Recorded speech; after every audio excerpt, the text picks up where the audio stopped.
Bharat Ratna doctor Bhimrao Ambedkar ಅವರಿಗೆ ಕೋಟಿ ಕೋಟಿ ನಮನ. ಇವರ ಜೀವನವನ್ನು ಆಧರಿಸಿ ಈ ಧಾರಾವಾಹಿಯನ್ನು ನಿರ್ಮಿಸಲಾಗಿದೆ. ರಾಷ್ಟ್ರಕ್ಕೆ, ರಾಷ್ಟ್ರದ ಜನರಿಗೆ ಅಂಬೇಡ್ಕರರ ಕೊಡುಗೆ ಅಪಾರ. ಹಲವಾರು ಅಧಿಕೃತ ಪುಸ್ತಕಗಳನ್ನು ಆಧರಿಸಿ ಈ ಕಥೆಯನ್ನು ತಮ್ಮ ಮುಂದೆ ಇಡಲಾಗಿದೆ. ಈ ಧಾರಾವಾಹಿಯನ್ನು ವಾಹಿನಿಯು ನಿಷ್ಠೆಯಿಂದ ನಿರ್ಮಿಸಿದ್ದು, ಬಾಬಾ ಸಾಹೇಬರ ಜೀವನ ಮತ್ತು ಸವಿಸಿದ ಹಾದಿ ಪ್ರತಿಯೊಬ್ಬರಿಗೂ ಸ್ಫೂರ್ತಿ ನೀಡುತ್ತದೆ ಎಂಬುದನ್ನು ವಾಹಿನಿಯು ಬಲವಾಗಿ ನಂಬಿದೆ. ಎಲ್ರಿಗೂ ನಿಮ್ಮ ಅನಾರೋಗ್ಯದ ಬಗ್ಗೆ ಹೇಳೋದನ್ನ ಬಿಡಿ. ನಾವೇ ಹೇಗೋ ಅದನ್ನ ನಿಭಾಯಿಸ್ತಿದ್ದೀವಲ್ವಾ? ಎಲ್ರಿಗೂ ಹೇಳೋ ಅವಶ್ಯಕತೆ ಏನಿದೆ? ನನ್ನ ಮಾತು ಕೇಳಿ. ಒಂದು ವಿಷಯದ ಬಗ್ಗೆ ತುಂಬಾ ದಿನದಿಂದ ಯೋಚನೆ ಮಾಡ್ತಿದ್ದೀನಿ. ಹೇಳು. ಹೊಸ ಜೀವನ ಶುರು ಮಾಡೋಣ, ಮೊದಲಿದ್ದಂಗೆ ಇರೋಣ. ನಾವೆಲ್ಲ ಒಟ್ಟಾಗಿ ಕೂತು ಮಾತಾಡ್ತಿದ್ವಿ, ಒಟ್ಟಿಗೆ ಊಟ ಮಾಡ್ತಿದ್ವಿ, ರಮಾ ಮತ್ತೆ ಭೀಮ್ ಭವನ್ ಜೊತೆ ಭವಿಷ್ಯದ ಬಗ್ಗೆ ಕನಸು ಕಟ್ತಿದ್ವಿ. ಜೀವನ ಎಷ್ಟು ಆರಾಮಾಗಿತ್ತು. ಇಲ್ಲ ಲಕ್ಷ್ಮಿ, ಮತ್ತೆ ಮನೆಗೆ ಹೋಗೋಕೆ ನನಗಿಷ್ಟ ಇಲ್ಲ. ಎಲ್ಲರೂ ಒಟ್ಟಾಗಿರ್ಬೇಕು ಅನ್ನೋದು ನಿನ್ನ ಆಸೆ ಅಂತ ನನಗೂ ಗೊತ್ತಿದೆ. ಆದರೆ ಸದ್ಯಕ್ಕೆ ಸಾಧ್ಯ ಇಲ್ಲ. ಯಾಕೆ ಸಾಧ್ಯ ಆಗಲ್ಲ? ಮಾವಂತೆ ತಪ್ಪಂತ ಇಟ್ಕೊಂಡ್ರು ಜೀವನ ಪೂರ್ತಿ ಅವರಿಂದ ದೂರ ಇರಕ್ಕಾಗುತ್ತಾ? ಹೌದು, ಪ್ರಯತ್ನ ಮಾಡ್ತಾ ಇದ್ದೀನಿ ದೂರ ಇರೋಕೆ. ಆದ್ರೆ ಮಾವನ ಆರೋಗ್ಯ ಈಗ ಸರಿ ಇಲ್ಲ. ಭೀಮಾ,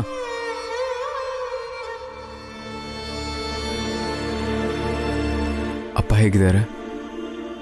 ಏನಾಗಿದೆ ಅಂತ ಏನಾದ್ರೂ ಹೇಳಿದ್ರು ಅವರು? ಮಾವ ಹೇಳ್ತಿದ್ದಾರೆ ಅವ್ರು ಚೆನ್ನಾಗಿದ್ದಾರೆ ಅಂತ, ಯಾವಾಗ್ಲಿನ ತರ ಸ್ವಲ್ಪ ಹುಷಾರಿಲ್ಲ ಅಂತ.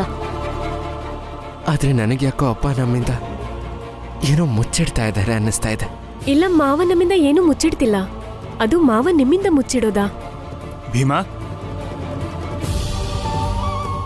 ಲಕ್ಷ್ಮಿ ಅದಕ್ಕೆ ಹೇಳ್ತಿರೋದು ಸರಿ ಇದೆ. ಅಪ್ಪ ಅಮ್ಮ ನಿನ್ನ ಹತ್ರ ಏನು ಹೇಳ್ತಿಲ್ಲ ಅಂತ ನೀನು ಸುಮ್ಮನೆ ತಲೆ ಕೆಡಿಸ್ಕೋತಿದ್ಯಾ ಅಷ್ಟೇ.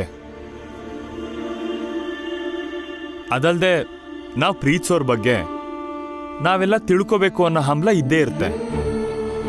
ಹೌದು ಮಧು, ನಿನ್ನ ಮಾತು ನಿಜ. ಹೀಗೆ ಆಗ್ತಾ ಇರೋದು. ಭೀಮಾ, ರಮಾ, ನೀವಿಬ್ರು ಹೊರಡಿ.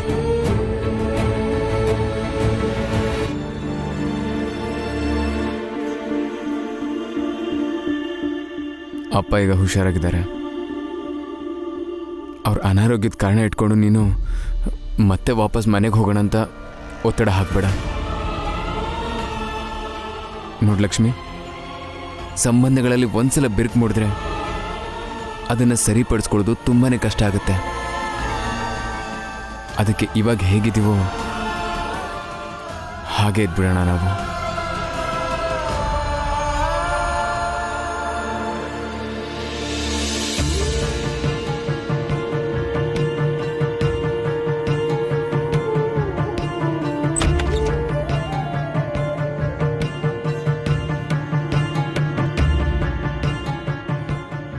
ಮಧು, ಬಾ, ಅಡುಗೆ ಆಯಿತು.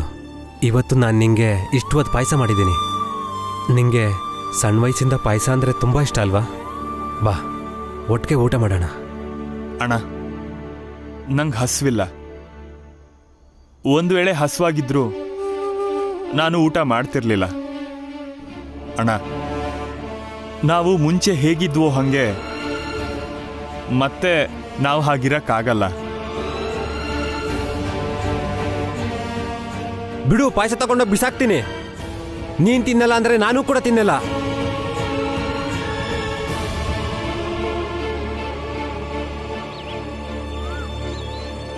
ಮೈಪಾಲ, ಎಲ್ಲಿದ್ಯಾ ಮಗನೇ? ಬೇಗ ಕೊಡು. ಬಂದೆ ಅಪ್ಪ. ಆಯ್ತು.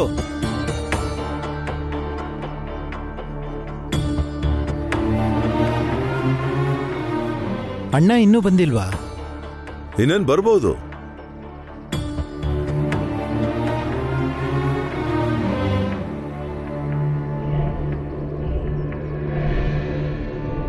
ಅಪ್ಪ, ಒಂದು ಸುದ್ದಿ ಇದೆ ಅಪ್ಪ. ಜೀಜಾಬಾಯಿ ರಾಮ್ಜಿಗೆ ಏನಾಗಿದೆ ಅಂತ ಭೀಮಂಗೆ, ರಮಂಗೆ, ಲಕ್ಷ್ಮಿಗೆ ಯಾರಿಗೂ ಹೇಳಿಲ್ಲ. ಹಾಗಾದ್ರೆ ಅಪ್ಪ, ಭೀಮಾ ಅವನ ಮನೆಯವರಿಗೆ ಇದರಿಂದ ಯಾವ ತೊಂದರೆನೂ ಆಗಲ್ಲ. ಸಾಯ್ಲಿ ಬಿಡು ಆ ರಾಮ್ಜಿ.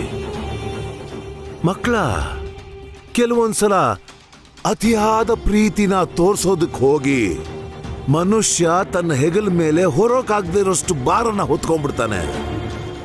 ಹಾಗ್ ಮಾಡಿದಾಗ ಸೊಂಟ ಮುರಿಲೇಬೇಕಲ್ವಾ? ಆ ಜೀಜಾಬಾಯಿ ಸೊಂಟ ಯಾವಾಗ ಮುರಿಯುತ್ತೋ ಆಗ ರಾಮ್ಜಿ ಸಾಯ್ತಾನೆ. ಆ ರಾಮ್ಜಿ ಸತ್ತ ಮೇಲೆ ಭೀಮ್ರಾವ್ ಜೀವನ ಏನಿದೆಯೋ ಅದು ಪೂರ್ಣವಾಗಿ ನಾಶ ಆಗುತ್ತೆ, ಧೂಳಿಪಟ ಆಗ್ಬಿಡುತ್ತೆ. ಅದಕ್ಕೆ ನೀವಿಬ್ರು ಚಹಾ ಕುಡ್ಕೊಂಡು ನಿಮ್ಮ ನಿಮ್ಮ ದೃಷ್ಟಿಕೋನನ ಕೇಂದ್ರೀಕೃತ ಮಾಡ್ಕೊಳ್ಳಿ. ಆ ಭೀಮನ್ ತಂದೆ ರಾಮ್ಜಿ ಸತ್ತು ಹೋಗ್ಬೇಕು.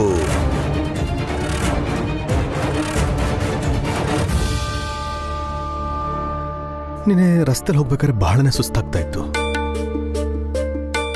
ಬಿಸಿಲು ಬೇರೆ ಜಾಸ್ತಿ ಇತ್ತು, ತಲೆ ಸಿಡಿತಾ ಇತ್ತು. ಒಂದ್ ಕಡೆ ಕುತ್ಕೋಬೇಕು ಅಂತ ಕುತ್ಕೊಂಡೆ. ಅಲ್ಲಿ ಒಬ್ಬ ಮಜ್ಜಿಗೆ ಮಾರೋನು ಕಾಣಿಸ್ಕೊಂಡ. ಆ ಮಜ್ಜಿಗೆ ಮಾರೋನು ನನಗೆ ಮಜ್ಜಿಗೆ ಕುಡಿಯೋದಕ್ಕೆ ಕೊಟ್ಟ. ನನ್ನ ಹತ್ರ ಹಣ ಕೂಡ ತಗೊಳ್ಳಿಲ್ಲ. ಆದರೆ ಮಜ್ಜಿಗೆ ಕುಡಿತಿದ್ದ ಹಾಗೆ ನನಗೆ ತಲೆ ಸುತ್ತೋದಕ್ಕೆ ಶುರು ಆಯಿತು. ನಾನು ತಲೆ ತಿರುಗಿ ಬಿದ್ದುಬಿಟ್ಟೆ. ಅದಾದ ಮೇಲೆ ಏನಾಯಿತು ಅಂತ ನನಗೆ ಗೊತ್ತೇ ಇಲ್ಲ.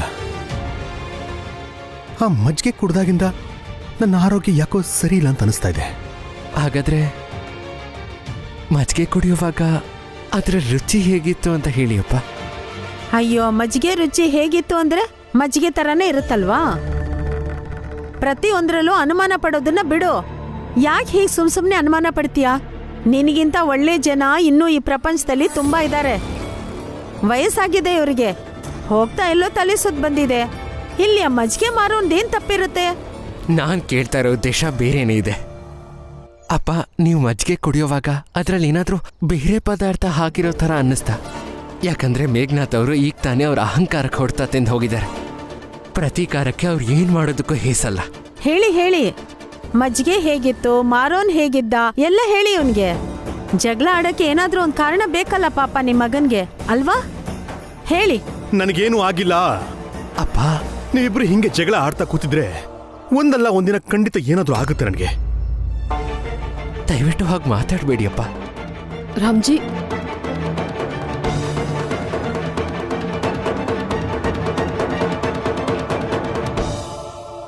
ಎಲ್ಲಿಗೆ ಹೋಗ್ತಿದ್ಯಾ? ಎಲ್ಲಿಗೆ ಹೋಗ್ತಿದ್ಯಾ ನೀನು? ಅಪ್ಪ ಮಗನ್ನ ಮಾತಾಡೋಕ್ ಬಿಡು. ಜಗಳ ಆಡ್ಬೇಕಲ್ವಾ ನೀನು? ನನ್ ಜೊತೆ ಆಡು ಬಾ, ನಾನ್ ಸಿದ್ಧವಾಗಿದ್ದೀನಿ, ಆಡು ಬಾ. ಆದ್ರೆ ನಾನ್ ಸಿದ್ಧವಾಗಿಲ್ವಲ್ಲ. ನಾನು ಡಾಕ್ಟರ್ ಸಾಹೇಬ್ರನ್ನ ನೋಡ್ಬೇಕು, ಆಸ್ಪತ್ರೆಗೆ ಹೋಗ್ತಿದ್ದೀನಿ. ಜಗಳ ಆಡು ಬಾ, ಯಾಕೆ ತಪ್ಪಿಸ್ಕೊಂಡು ಹೋಗ್ತಿದ್ಯಾ? ಯಾವಾಗ ನೋಡಿದ್ರು ನೀರತ್ತೆ. ಅತ್ತೆ ಯಾವತ್ತೂ ಬದಲಾಗಲ್ಲ. ನೀವೇ ಸುಮ್ಮನೆ ಆಗ್ಬಿಡಿ ಅಷ್ಟೆ. ರಮಾ, ನೀನ್ ಚಿಂತೆ ಮಾಡ್ಬೇಡ. ನಾನು ಏನ್ ಮಾಡ್ತಾ ಇದ್ದೀನೋ ಅದು ಸರಿಯಾಗೇ ಇದೆ. ರಮಾ, ಅಪ್ಪನ ಚಪ್ಪಲಿ ಕೊಡು ನನಗೆ. ಅವರಲ್ಲೇ ನಿಂತಿದ್ದಾರೆ, ಆಚೆ ಹೋಗ್ಬೇಕಂತ ಅವ್ರಿಗೆ. ನಾನು ಕರ್ಕೊಂಡು ಹೋಗಿ ಬರ್ತೀನಿ. ನಾನು ಮಾವಂಗ್ ಚಪ್ಪಲಿ ಕೊಡ್ತೀನಿ, ನೀವು ಆಸ್ಪತ್ರೆಗೆ ಹೋಗಿ ಬಂದ್ಬಿಡಿ. ಯಾಕೆ? ಅತ್ತೆ ಡಾಕ್ಟರ್ನ ನೋಡಕ್ ಹೋಗಿದ್ದಾರೆ. ನೀವು ಹೋಗಿ ಅವ್ರ ಮಾತನ್ನ ಕೇಳಿಸ್ಕೊಂಡು ಬನ್ನಿ. ಆಗ ನಿಮ್ಗೆ ಗೊತ್ತಾಗುತ್ತೆ ಅಪ್ಪಂಗೆ ಏನಾಗಿದೆ ಅಂತ. ಸರಿ, ನೀನು ಅಪ್ಪನ ಹತ್ರ ಹೋಗು, ಅವ್ರ ಚಪ್ಪಲಿ ತಗೊಂಡು.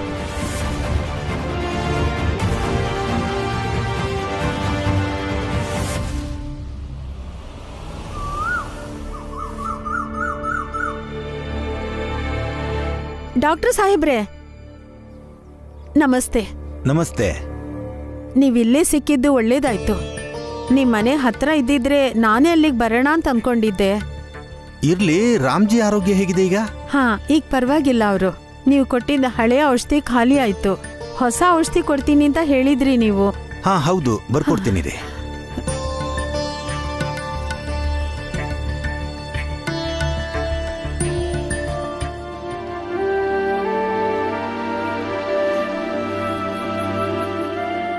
ಅಣ್ಣ, ಒಂದು ನಿಮಿಷ. ಡಾಕ್ಟರ್ ಸಾಹೇಬ್ರು ಇದ್ದಾರಾ? ಇಲ್ಲ, ಇನ್ನೇನು ಬರೋ ಹೊತ್ತಾಯ್ತು. ರಮಾ ಹೇಳಿದ್ಲು ಜೀಜಾಬಾಯಿ ಅವ್ರ ಆಸ್ಪತ್ರೆಗೆ ಹೊರಟ್ರು ಅಂತ. ಆದ್ರೆ ಅವ್ರು ಇಲ್ಲಿ ಇಲ್ವಲ್ಲ. ಔಷಧಿ ಬರ್ದಿದ್ದೀನಿ, ಹೇಗ್ ತಗೋಬೇಕು ಅಂತನೂ ಬರ್ದಿದ್ದೀನಿ. ಸ್ವಲ್ಪ ದುಬಾರಿ ಆಗತ್ತೆ. ನಿಮ್ಮ ಮಕ್ಕಳ ಹತ್ರ ಮಾತಾಡಿ ತಗೊಳ್ಳಿ. ಮಕ್ಕಳ ಹತ್ರ ಹೇಳಿದ್ರೆ ಸುಲಭ ಆಗತ್ತೆ. ಇಲ್ಲ ಡಾಕ್ಟರ್ ಸಾಹೇಬ್ರೆ, ಸದ್ಯಕ್ಕೆ ನನ್ನ ಗಂಡನ ಆರೋಗ್ಯನ ನಾನೇ ನೋಡ್ಕೋತಾ ಇದ್ದೀನಿ. ನೀವಿದ್ರ ಬಗ್ಗೆ ಯಾರ ಹತ್ರನೂ ಹೇಳಬೇಡಿ. ನಾನು ನೋಡಿರೋ ರೀತಿ ಭೀಮಾ ಅವ್ರ ಅಪ್ಪನ ಆರೋಗ್ಯದ ಬಗ್ಗೆ ತಿಳ್ಕೊಂಡು ಖಂಡಿತ ಸುಮ್ಮನೆ ಕೂರೋನಲ್ಲ. ನಿಮ್ಮನ್ನು ಹುಡ್ಕೊಂಡು ಅವ್ನು ಖಂಡಿತ ಆಸ್ಪತ್ರೆಗೆ ಬರ್ತಾನೆ. ಆದರೆ ಡಾಕ್ಟರ್ ಸಾಹೇಬ್ರೆ, ಒಂದು ವಿನಂತಿ ಇದೆ. ಭೀಮನ್ಗಾಗ್ಲಿ ನನ್ನ ಮನೆಯವ್ರಿಗಾಗ್ಲಿ ಏನೂ ಹೇಳಬೇಡಿ. ಎಲ್ಲ ಸರಿ ಇದೆ ಅಂತ ಹೇಳಿ ಸಾಕು. ಯಾರಿಗೂ ತೊಂದರೆ ಕೊಡೋದು ಬೇಡ ಅಂತಷ್ಟೇ. ಸರಿ ಬಿಡಿ, ಬರ್ಕೊಟ್ಟಿರೋ ಔಷಧಿನ ಆದಷ್ಟು ಬೇಗ ಆಸ್ಪತ್ರೆ ಸ್ಟೋರಿಂದ ತಗೊಂಡು ಹೋಗಿ. ಸರಿ.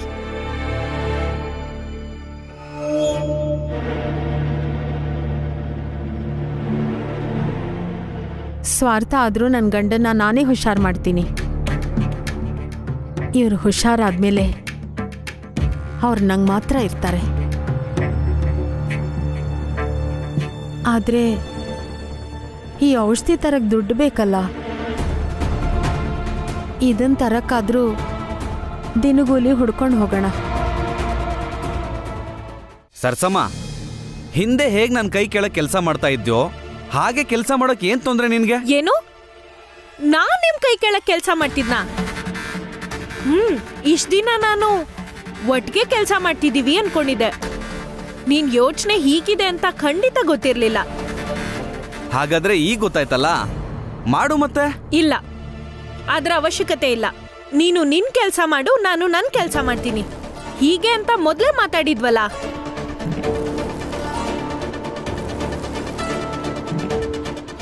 ಗೊತ್ತು ನನ್ಗೆ, ವಟಾರದ ಸಾಕಷ್ಟು ಜನ ನಿನ್ಗೆ ಸಹಾಯ ಮಾಡಕ್ ನಿಂತಿದ್ದಾರೆ.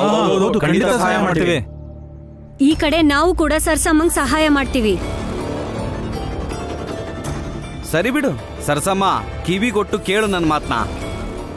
ನಿನ್ಗೆ ನಿನ್ ಗಂಡನ ಮೇಲೆ ಆಣೆ. ಹಳೆ ವರ್ತನೆ ಮನೆಗಳು ಎಷ್ಟಿದೆಯೋ ಅಷ್ಟು ನನಗೆ ಸೇರಿದ್ದು.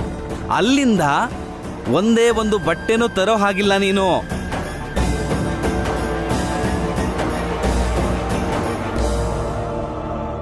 ಸರಿ, ತರಲ್ಲ ಬಿಡಿ. ಮಂಚಯ್ಯಣ್ಣ, ಧೈರ್ಯ ಒಂದಿದ್ರೆ ಸರ್ಸಮ್ಮ ಏನ್ ಬೇಕಾದ್ರೂ ಸಾಧಿಸ್ತಾರೆ.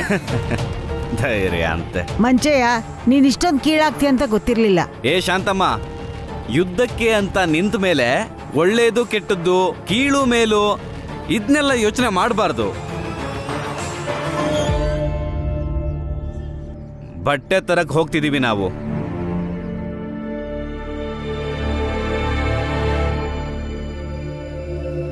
ಜೀಜಾಬಾಯಿ ಅವ್ರು ಎಲ್ಲ ಹೋದ್ರು ಮತ್ತೆ?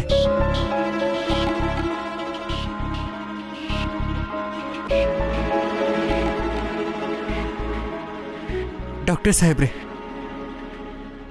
ನಮ್ ತಂದೆಗೆ ಏನಾಯ್ತು ಅಂತ ದಯವಿಟ್ಟು ಹೇಳಿ. ಅರೆ, ಯಾರ್ಯಾರಿಗೆ ಅಂತ ಹೇಳಿ ನಾನು? ಮನೆಯಿಂದ ಬರ್ತಾ ದಾರಿಲಿ ನಿನ್ ತಾಯಿ ಸಿಕ್ಕಿದ್ರು, ಎಲ್ಲ ಹೇಳಿದಿನಿ ಆಕೆಗೆ. ಮನೆಯವ್ರಿಗೆಲ್ಲ ಹೇಳ್ಕೊಂಡು ಬರಕ್ಕಾಗತ್ತಾ? ಅಂದ್ರೆ ಜೀಜಾಬಾಯಿ ಅವರು ಆಸ್ಪತ್ರೆಗೆ ಬಂದೇ ಇಲ್ಲ. ಯಾಕೆ ಹೀಗೆ ಹಾಗೆ ಸಾಧಿಸ್ತಿದ್ದಾರೆ ನಮ್ಮ ಮೇಲೆ? ಈಗ ನನಗೆ ಇನ್ನೂ ದೃಢ ಆಗ್ತಿದೆ, ಜೀಜಾಬಾಯಿ ಅವರು ನಮ್ಮಿಂದ ಏನೋ ಮುಚ್ಚಿಡ್ತಾ ಇದ್ದಾರೆ ಅಂತ. ಹೇಗಾದ್ರೂ ಮಾಡಿ ತಿಳ್ಕೊಳ್ಳೇಬೇಕು. ಬೇಗ ಬೇಗ ಬೇಗ ಮಾಡಿ.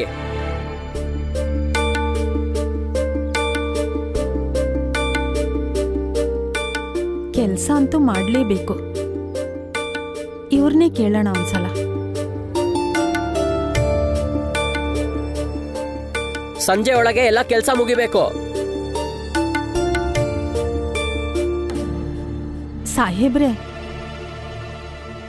ಸಾಹೇಬ್ರೆ, ಕೆಲ್ಸಕ್ಕೇನಾದ್ರೂ ಬೇಕಾದ್ರೆ ನಂಗೆ ಹೇಳಿ. ಇಲ್ಲ, ಯಾವ ಕೆಲ್ಸನೂ ಇಲ್ಲ, ಹೋಗಮ್ಮ. ಹಂಗೆಲ್ಲ ಹೇಳ್ಬೇಡಿ ಸಾಹೇಬ್ರೆ, ತುಂಬಾ ಕಷ್ಟಕ್ಕೆ ಸಿಕ್ಕಾಕೊಂಡಿದ್ದೀನಿ. ಗಂಡಂಗ್ ಹುಷಾರಿಲ್ಲ, ಔಷಧಿ ತಗೊಳಕ್ಕೆ ಹಣ ಬೇಕಿದೆ. ನಿನ್ ಗಂಡಿಗೆ ಹುಷಾರಿಲ್ಲ ಅಂತ ಅಂದ್ರೆ ನಾನೇನ್ ಮಾಡ್ಲಿ? ಹೋಗಮ್ಮ, ತಲೆ ತಿನ್ಬೇಡ, ಬೇರೆ ಎಲ್ಲಾದ್ರೂ ಕೆಲಸ ನೋಡ್ಕೊ ಹೋಗು. ಹೋಗಿಲ್ಲಿಂದ ತಗೊಳ್ಳೋ. ಭೀಮನ್ ತಂದೆಗೆ ಹುಷಾರಿಲ್ಲ ಅಂತ ಹೇಳ್ಬಿಡ್ಲಾ?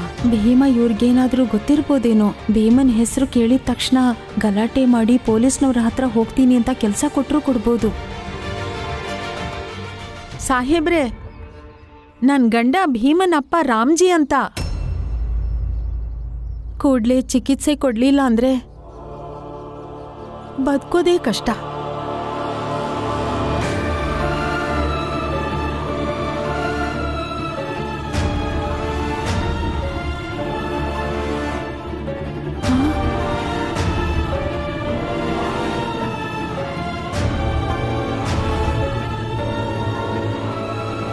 ಅಪ್ಪನಾ? ಬಿಡು, ನಾನು ಬೇರೆ ಕಡೆ ಕೆಲಸ ನೋಡ್ಕೋತೀನಿ. ನಿಂತ್ಕೊಳ್ಳಿ ಮಾ. ಅಪ್ಪಂಗೇನಾಗಿದೆ? ಏನೂ ಇಲ್ಲ ಬಿಡು. ಏನೂ ಆಗಿಲ್ಲ ಅಂದ್ರೆ ಏನು? ಈಗ ತಾನೇ ಹೇಳ್ತಿದ್ರಿ ಹುಷಾರಿಲ್ಲ ಅಂತ. ಹೌದು, ನಾನು ಸುಮ್ಮನೆ ಭೀಮನ್ ಹೆಸರು ಹೇಳಿ ಅದ್ರ ಜೊತೆ ಏನಾದರೂ ಕತೆ ಹೇಳಿದ್ರೆ ಏನಾದರೂ ಕೆಲಸ ಕೊಡ್ಬೋದೇನೋ ಅಂತ ಹೇಳಿದೆ ಅಷ್ಟೆ, ಮತ್ತೇನೂ ಇಲ್ಲ. ಇಲ್ಲ, ಸುಳ್ಳು ಹೇಳ್ತಿದ್ದೀರಾ ನೀವು. ನಾನು ಯಾಕೆ ಸುಳ್ಳು ಹೇಳಿ? ನಿಮ್ಮ ಅಪ್ಪನಿಗೇನೂ ಆಗಿಲ್ಲ. ನಾನೇನು ಬರ್ತೀನಿ. ಕೆಲಸ ಇದೆ, ಮಾಡ್ತೀರಾ? ಹ, ಬೇಕಾದ್ರೆ ಇಲ್ಲೇ ಕೆಲಸ ಮಾಡಿ. ಬೇರೆಯವ್ರಿಗೆ ಎಷ್ಟು ಕೂಲಿ ಸಿಗುತ್ತೋ ಅಷ್ಟು ನಿಮಗೂ ಸಿಗುತ್ತೆ.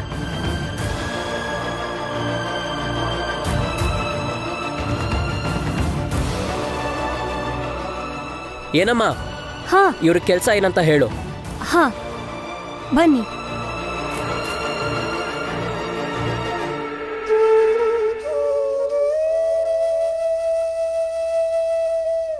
ಏನಾಗಿರ್ಬೋದು ಅಪ್ಪಂಗೆ? ಅಮ್ಮ ಮಾತಾಡೋದು ನೋಡಿದ್ರೆ ನನ್ನಿಂದೇನೋ ಮುಚ್ಚಿಡ್ತಿದ್ದಾರೆ ಅನ್ನಿಸ್ತಿದೆ. ಅದೇನು ಅಂತ ನಾನೇ ತಿಳ್ಕೋಬೇಕು. ಹಾ, ಖಂಡಿತ ತಿಳ್ಕೊಳ್ಳಿ. ಆದ್ರೆ ನೀವೀಗ ಮಾವನ್ ಮನೆಗೆ ಹೋಗ್ಬೇಡಿ.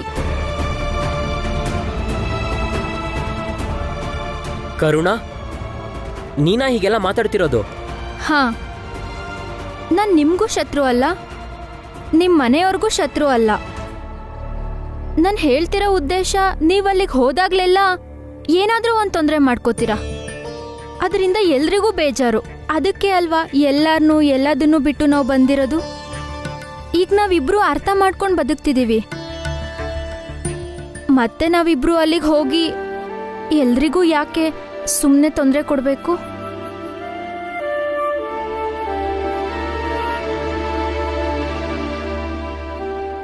ನಿನ್ ಮಾತು ನಿಜ ಕರುಣಾ. ಕೊಡು ಊಟ, ನಾನು ಆಮೇಲೆ ತಿಂತೀನಿ. ಹೋಗು ನೀನು.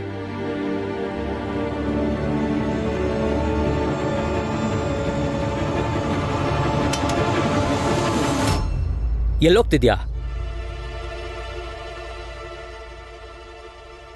ಈಗ ತಾನೇ ಹೇಳ್ತಿದ್ಯಲ್ಲ ಇವರೆಲ್ಲರಿಂದ ದೂರ ಇರೋದೇ ಒಳ್ಳೇದು ಅಂತ.